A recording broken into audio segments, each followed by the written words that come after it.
Okay, let's talk about some of the stuff that happens on the way, the stuff that's really hard to plan for.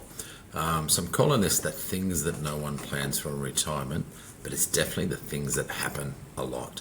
And subtitle this Pets, Parents, and Other Stuff that happens along the way. There's an old saying that God laughs at us while we make plans because we know that life is not that predictable.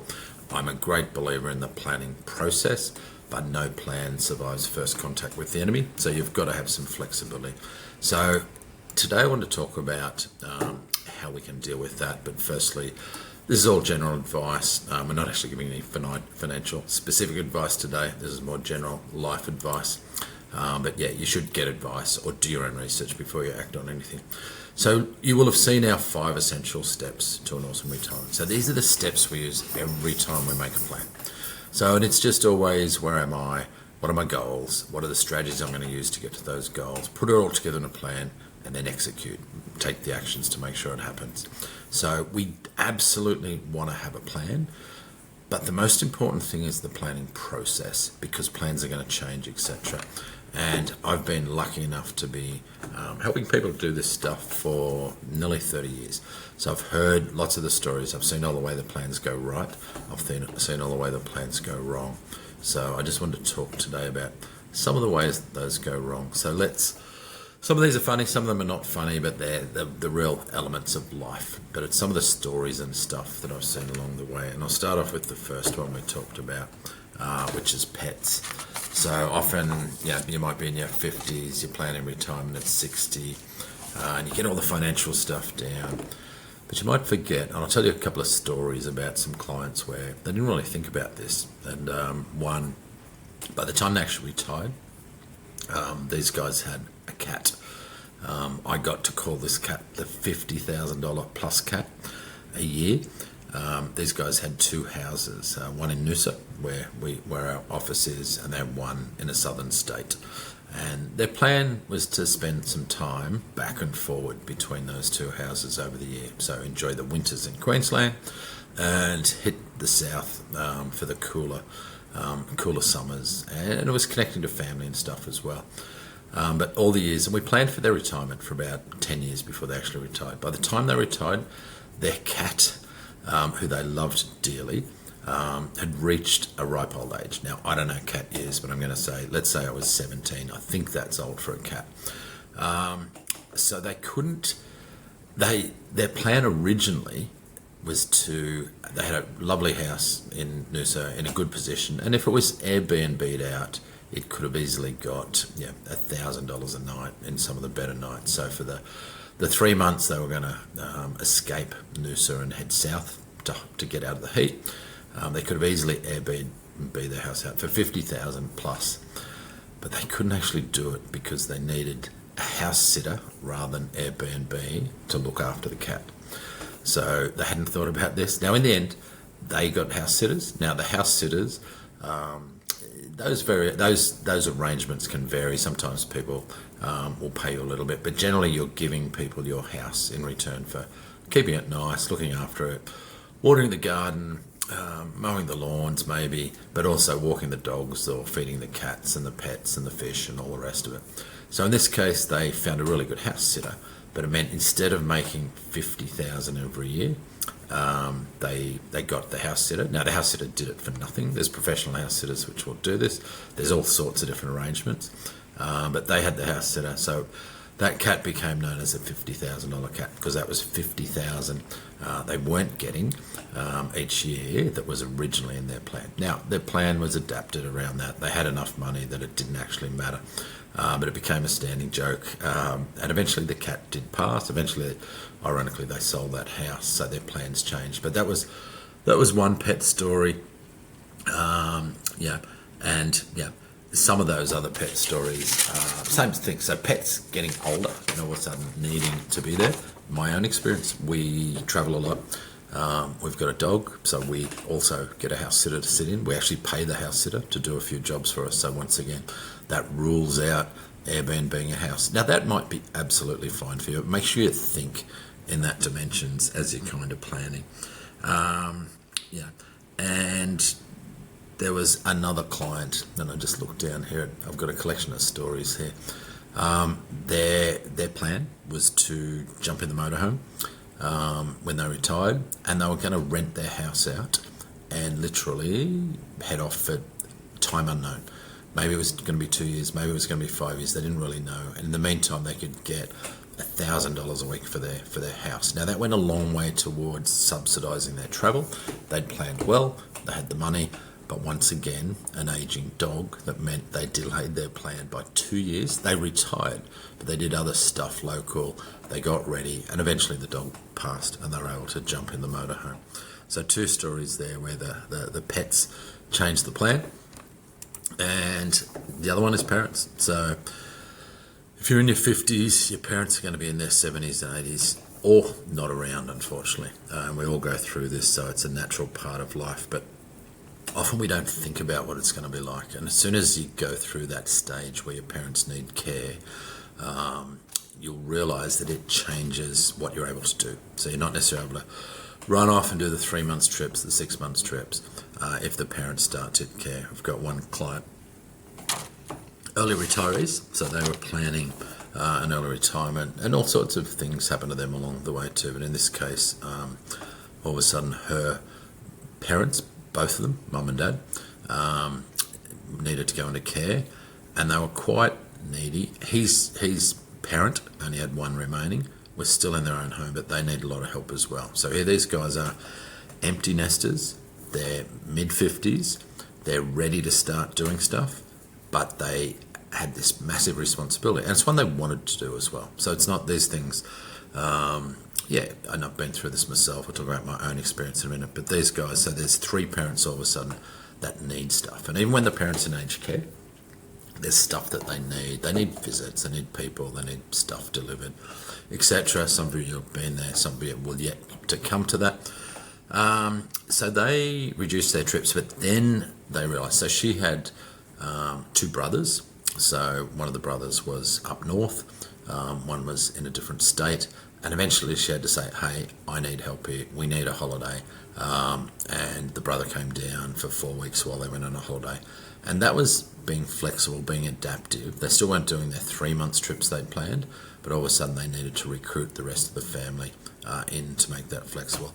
I had something exactly the same myself when my now late mother, went into aged care. It was a pretty intense time, lots of visiting, finish work, go and visit, ranging doctors, all that sort of stuff, the stuff the aged care can't do, but also just knowing that you want to be with those people more often than not. I had a brother who lives overseas. I have a brother who lives overseas, and every now and then I had to say to him, hey mate, get yourself out here. I need a break. We've got a holiday coming up and you need to be here. Now, fortunately and unfortunately, there's a natural decline here. People eventually pass, and then there's that point where you get your freedom back, and it just depends where it hits. These are the realities of life, and my message with these stories is just to think broadly about where your kids are up to, where your parents are up to, where your pets are up to, so that you have a bit of contingency in your planning. Kids is another one, and when I say kids, they're usually emerging adults or very adults for our cohort that listen to this and are planning their retirement, say in their 50s or early 60s. They might have kids anywhere from teens to 30, and that's all good. Often the kids are independent, they're doing okay, and then bang, something happens. I was once giving a presentation to 100 independent retirees, and I said, if something happens to your kids, hand up to those who are going to help them out if needed financially. 100 hands went up in the room. So, and it's not always the case. Sometimes parents will say, I can't do it, I can't help you, you've got to walk on your own. It reminds me of a client who had a son and a daughter, and somewhere down the track the daughter got divorced and her financial circumstances changed dramatically. She had to go out, she was working, she had 2 kids at home, she was shared custody, but all of a sudden she didn't have the cash flow she had when she was married, and that put her in a hard place. And mum and dad in this case whenever they visited, would notice the bills were always sitting out waiting, and they slowly, they couldn't help it, they helped pay off credit cards, do things, and it became this regular thing that I'm pretty sure it still is to this day. So there's been 10 years of subsidising, and this is an adult child in their 30s with kids who's doing it marginal, having a go, working, all that stuff, but just not getting the money. So they're helping to the tune of anywhere from 10 to 30,000 a year. Now, in their case, they were absolutely able to afford doing it, but it wasn't something we planned when they retired. Now, I'll talk at the end of this about how to plan for this type of stuff. Not that you're going to plan for exactly what's going to happen, but how to build it into your financial plan. Grandkids, the joys, as we talk about this, my daughter's due to have her first baby in 6 or 7 weeks. She's having a little girl, so I'll be a grandfather, and I look forward to it and relish it. But it does make you think about your travel plans. I travel pretty extensively, anywhere from 12 to 18 weeks a year. But all of a sudden, that I know from watching other friends, family, clients, that it's going to affect my retirement plans. Now, we've got some very good friends that we've travelled with in the past, and their kids, all of a sudden, 2 daughters, and all of a sudden within 4 years, they had 4 grandkids, all under 5. They loved it. Absolutely great. They got their own little tribe. They'd waited late. They were late retirees. They were well into their mid-60s by the time that happened. And they'd been doing lots of longer trips. But all of a sudden, the trips changed. There was only 1 long trip a year. Not because they had to, but because they wanted to be around more. They didn't want to go too far from the grandkids. They actually wanted to go on holidays with the kids and the grandkids. So the plans changed. And you can evolve your plan. A plan is a plan. It's not a prescription. It's not what you have to do. It's just making sure you've got a plan, and then it's adjusting as you go. But in that case, that was a great change to their plan. I have seen some not so great ones where combination of events. This was some clients when you're in Sydney, and the clients felt massively obligated to help their daughter, who was also recently divorced with 2 kids, with all sorts of regular child minding, picking kids up, dropping kids off school. Now, for some people, that's something they can embrace, but it does lock them into a rhythm and a routine that will change their holiday plans. Some people love it, some people hate it. It's the stuff of life, and you've got to work out how to deal with it. I'm no expert on that, but I would say that it can have an impact on the family and on the retirement plans, particularly on the holidays. Then you can have unexpected inheritances, and this could be an uncle, an auntie that didn't have kids that you weren't even thinking about, and all of a sudden there's a little bit of money coming to play. So while you might have had a plan that was very well thought out, carefully budgeted, and you needed to stick to because you didn't want to run out of money, all of a sudden some inheritance comes in. And we did have a client who got a completely unexpected inheritance from an uncle, $800,000. They were in their mid to late 60s, and it made a massive difference. It gave them a lot of choices. They did give some money to their kids, but it made a massive difference. It can have a massive impact on Centrelink as well. So when you know you're going to get inheritance, it's good to get advice around that. And there's things you can do. It'll be a good topic for another podcast. But in this case, that meant they could do things in a bit more style. They could do things they thought they wouldn't be able to do. So in their case, they upped their travel game for about 4 or 5 years, where they flew business class, they had extended stays, they stayed in nicer places. For other people, it might be the ability to buy a motorhome, which reminds me of a story back to the pets. There's some people I know, they weren't clients, very affluent, had done well, had a house in Noosa once again, also had a house down south, and they had 2 dogs that they adored. Their kids were long grown up, and the dogs were part of the fur babies, effectively, part of the family. And they ended up buying this, instead of flying from Melbourne back up to Noosa and back and forward again, they bought a very elaborate motorhome, and each year they would take a month to go back down to Melbourne, in this case, and then back up to Noosa with the dogs aboard, and with mapped out places that were dog friendly, etc. So all these things affect your life, and when you're looking out, if you're in your 50s right now and you're planning, you can't foresee all these things, but you can foresee a few things, and I'll talk about how to sort of put all this together in a minute. And then you've got the other unexpected stuff that happens on the way. Someone who's planning to head off and trek the great treks of the world, but then an injury that means they can't walk, and the flexibility, etc. And this isn't always to yourselves. This could be to spouse, this could be to kids, this could be to grandkids, this could be to parents, but injuries, sicknesses, ill health to someone in your family. I remember seeing a statistic, it's probably 15 years ago. I haven't checked on it for a while, but I'm pretty sure it's still pretty good. And it was something like 60 to 70% of people in Australia don't retire when they're ready and when they think they've got enough money. They'll often stop work because they have to, either because of their own health, the health of their spouse, the health of a parent, the health of a kid. So their circumstances force them to stop. So the average retirement age in Australia is pretty low, at about 57, but it's not because all those people succeeded, had enough money. A lot of them are forced along the way, and that's why the earlier you do this stuff, the better, so that you have to rely less on the government and more on your own resources. But those things can all happen along the way. So that's just some of the stories and stuff, some of the things that happen while you're planning. So how do we plan for the unexpected? So we do our financial plans, like we said on the right there. We've got our stock take, we've got our goals. Yeah. So this gets down to strategy, building into the plan. So it's having some contingency. If your plan's too tight, then now, by the way, some of these stories that I've talked about actually give people more money, or they mean they're spending less money. So as an example, the friends who've all of a sudden got the 4 grandkids, they're spending less on travel than they thought they would, because they now got more reasons they don't want to travel as much. So instead of 2 big trips a year, it's 1 big trip a year.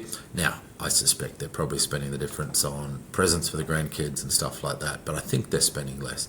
So it's not always a negative. So sometimes that'll be good for your plan. Extra money gives you more choices. But if it is negative, it's nice if you've got some contingency.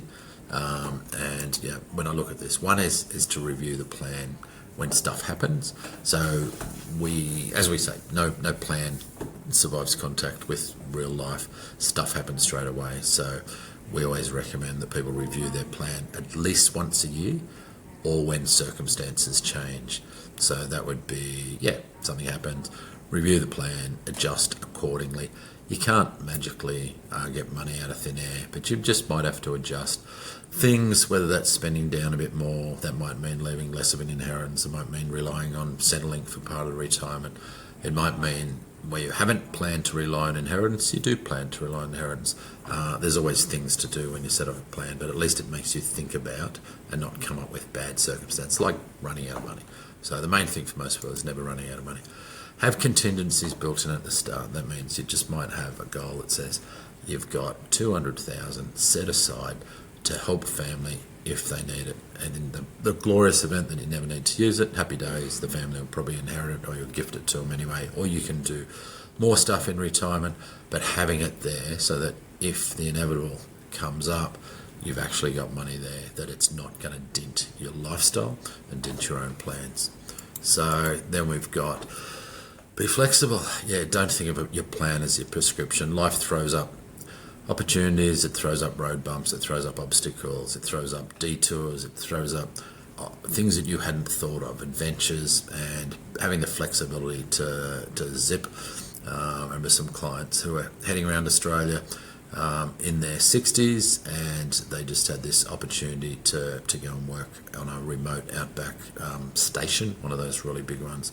And instead of doing a lap in 6 months, they were gone for 2.5 years. They spent 2 years, 2 of the best years of their life, where they helped out, they did some nannying, they did all sorts of stuff on this station. It was the flexibility. It was actually good for their plan because they earned a little bit of money. They didn't have to tap into their super, but that flexibility to go where the road leads you, if it's a good one, or to help where it needs to. I think part of this is, it's always important and whenever we're doing advice for people, or whenever we're in the courses that we do on retirement planning, one of the early things is working out that you know what and who is important to you, whether that's your family, your travels, whatever it is, and just knowing what it is. So you've got a bit of a hierarchy when it comes to decision making. You don't have to help everyone. You can make people sort themselves out. I know as a parent, and for all parents. You can sometimes feel obligated to have to help, but there's different layers in that, and sometimes you've got to help people to help themselves. So yeah, all of that's part of knowing what's important to you. I've repeated this just to add a little variation, which is be flexible and roll with it. Stuff's going to happen. Expect the unexpected and just embrace it. And that is the end of this little session on planning for the unexpected, the strange and wonderful things, the good, the bad, and the horrible that happen to people on the way. Pets, parents, grandparents, all the rest of the stuff that happens. Hope you enjoyed this. Please leave some feedback. Please subscribe to whatever you're listening to. And if you're looking for more help, you'll find details of our courses and other things on the website. If you're looking for a good advisor, we have a Find Me an Advisor section on the website as well. Thank you for listening.